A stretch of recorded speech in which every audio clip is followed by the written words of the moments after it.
Good morning दोस्तों, Aditya educational class में आपका स्वागत है। आज हम यहाँ पर आप लोगों को बीएड या डीएलएड से संबंधित पाठ योजना बनाना बताते हैं।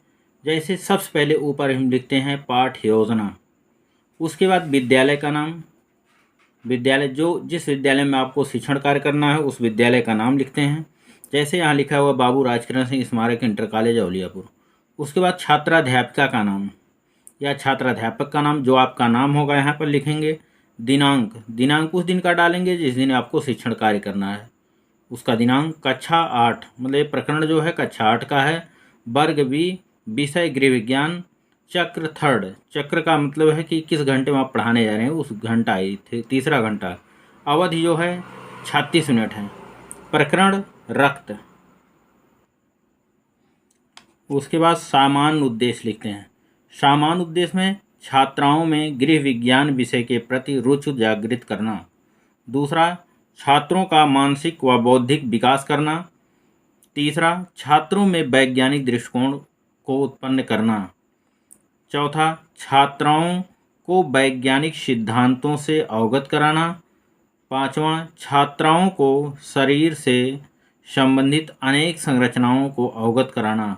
मतलब जो सामान्य उद्देश्य होता है उसका संबंध हमारा विषय से होता है। उसके बाद विशिष्ट उद्देश्य। विशिष्ट उद्देश्य में ज्ञानात्मक उद्देश्य पहला है। विशिष्ट उद्देश्य जो हमारा होता है वह प्रकरण से होता है। यहाँ ज्ञानात्मक उद्देश्य छात्रों को रक्त के बारे में जानकारी देना।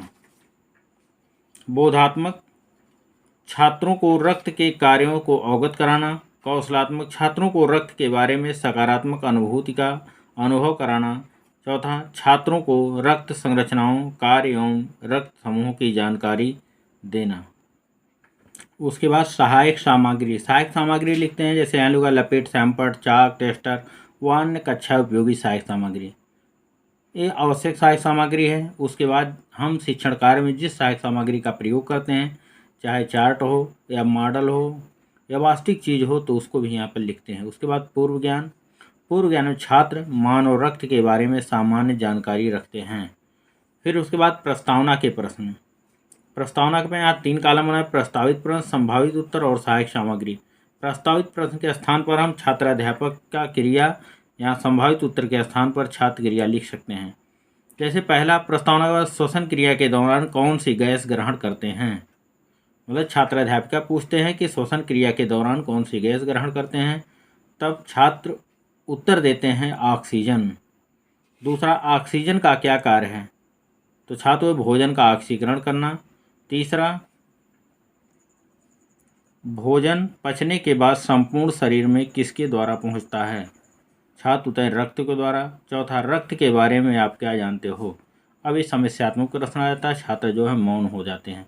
उसके बाद उद्देश्य कथन लिखते हैं।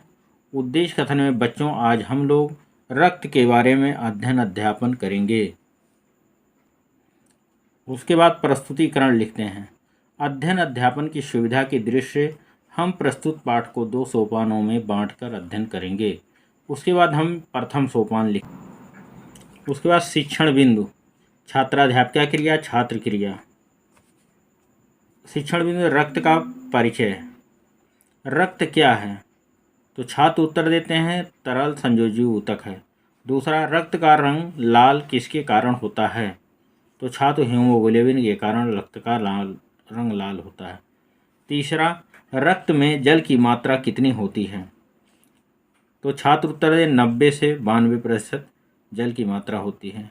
उसके बाद स्पष्टीकरण लिखते हैं, तो मतलब इसकी व्याख्या करते हैं। रक्त शरीर में पाए जाने वाले ऊतकों में से एक है। रक्त एक तरल संयोजी ऊतक है। रक्त का रंग लाल हीमोग्लोबिन के कारण होता है। रक्त का निर्माण अस्थि मज्जा में होता है। एक स्वस्थ व्यक्ति के शरीर में उसके भार का लगभग 7% या 6 लीटर रक्त होता है। रक्त की प्रकृति क्षारीय होती है, जिसका पीएच मान 7.4 होता है। रक्त में प्लाज्मा की मात्रा 60% होती है। रक्त में जल की मात्रा 90 से 92% होती है। धमनियों में शुद्ध रक्त तथा सिराओं में अशुद्ध रक्त बहता है। उसके बाद पहला यहाँ प्रश्न है, पाल्मोनरी या फुफ्फुस धमनी में कैसा रक्त बहता है? तो छात्र उत्तर दें, अशुद्ध रक्त बहता है। दूसरा, अशुद्ध रक्त का रंग कैसा होता है? समस्यात्मक है, या यहाँ इसका उत्तर छात्र बता देते हैं।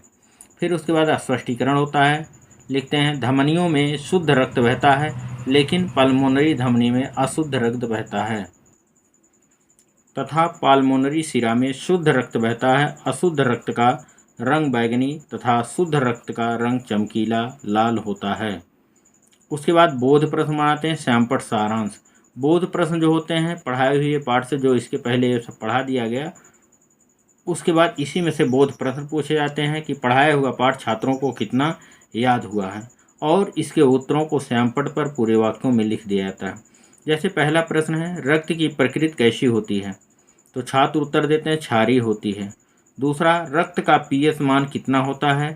पीएच मान इनका जो है 7.4 होता है। अब छात्राध्यापिका इसके उत्तर को श्यामपट्ट पूरे अंकों में लिख रहे हैं कि रक्त का पीएच मान 7.4 होता है। तीसरा प्रश्न, रक्त में प्लाज्मा की मात्रा कितनी होती है? तो छात्र 60%। चौथा, पाल्मोनरी फुफ्फुस धमनी में कैसा रक्त बहता है? तो छात्र उत्तर देते हैं, अशुद्ध रक्त बहता है। इसको भी श्यामपट्ट पर अंकित कर दिया था। उसके बाद कक्षा एवं निरीक्षण कार्य। छात्राध्यापिका छात्रों को श्यामपट्ट पर लिखे प्रश्नोत्तरों को उतारने का निर्देश देंगे और स्वयं कक्षा में घूम घूम कर निरीक्षण करेंगी। कि मतलब जो श्यामपट्ट सारांश अंकित किया गया है उसको छात्रों को उतारने का निर्देश देंगे और स्वयं देखेंगे कौन से छात्र उतार रहे हैं, कौन से नहीं उतार रहे हैं, उसको पूरी कक्षा का निरीक्षण करेंगे। उसके बाद द्वितीय सोपान शुरू होता है। एक तरफ शिक्षण बिंदु होता है, छात्राध्यापिका क्रिया, छात्र क्रिया। अब यहाँ पहला प्रश्न है, रक्त प्रसंचरण तंत्र की खोज किसने किया? तो विलियम हार्वे ने किया। दूसरा, रक्त वर्ग की खोज किसने किया? Karl Landsteiner. रक्त की कमी से कौन सा रोग होता है? तो छात्र रक्तलाप्तता। रक्त में प्रोटीन की मात्रा कितने प्रतिशत होती है? तो छात्र उत्तर देते हैं 7% होती है। उसके बाद स्पष्टीकरण लिखते हैं, रक्त प्रसंचरण तंत्र की खोज विलियम हार्वे ने किया था तथा रक्त वर्ग समूह की खोज कार्ल लैंडस्टीनर ने किया था। रक्त में प्रोटीन की मात्रा 7% होती है। रक्त को 3 भागों में बांटा गया है। पहला RBC लाल रक्त कणिकाएं, WBC श्वेत रक्त कणिकाएं, तीसरा प्लेटलेट्स। लाल रक्त कणिकाओं का जीवन काल कितना होता है? तो छात्र उत्तर देते हैं 20 से 120 दिन। दूसरा, रक्त समूह कितने और कौन कौन से हैं? समस्यात्मक प्रश्न है, या मतलब इसकी उत्तर भी दे सकते हैं। उसके बाद स्पष्टीकरण, लाल रक्त कणिकाओं का जीवन काल 20 से 120 दिन होता है और RBC की मृत्यु प्लीहा में होती है, इसीलिए प्लीहा को लाल रक्त कणिकाओं का कब्रिस्तान कहते हैं। WBC का जीवन काल 2 से 4 दिन होता है तथा प्लेटलेट्स का जीवन काल 3 से 5 दिन होता है। मानव रक्त को 4 वर्गों में विभाजित किया गया है, AB और ABO।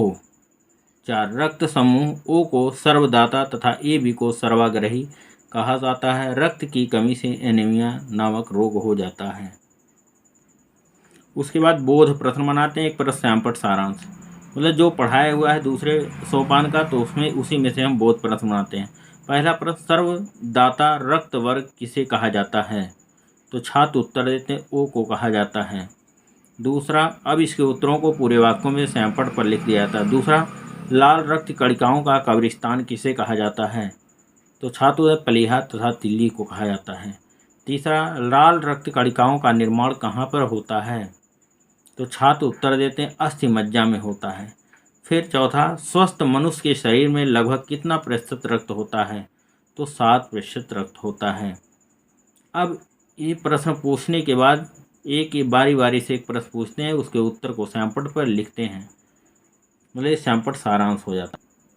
उसके बाद कक्षा एवं निरीक्षण कार्य। छात्राध्यापिका छात्रों को श्यामपट्ट पर लिखे प्रश्नोत्तरों को कॉपी पर उतारने का निर्देश देंगी और स्वयं कक्षा में घूम घूम कर कक्षा कार्य का निरीक्षण करेंगी।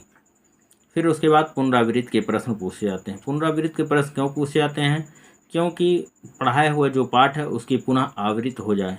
इसे यहाँ प्रश्न पूछेंगे। जैसा पहला प्रश्न है, रक्त वर्ग की खोज किसने किया? दूसरा, शुद्ध रक्त का रंग कैसा होता है?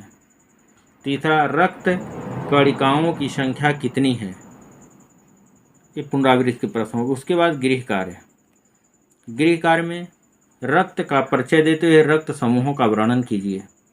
दूसरा, रक्त कणिकाओं का संक्षिप्त वर्णन कीजिए। इसको छात्र घर से करके लाते हैं, मतलब छात्र अध्यापिका उनको आदेश है कि इसको आप लोग घर से करके लाइएगा। Thank you class. दोस्तों, अगर ये वीडियो आपको अच्छा लगे तो इसको लाइक कीजिएगा, सब्सक्राइब कीजिएगा, अपने दोस्तों में शेयर किया, जिससे मैं फिर इसके बाद जो वीडियो अपलोड करूं आप लोगों तो आसानी से पहुंचे। Thank you.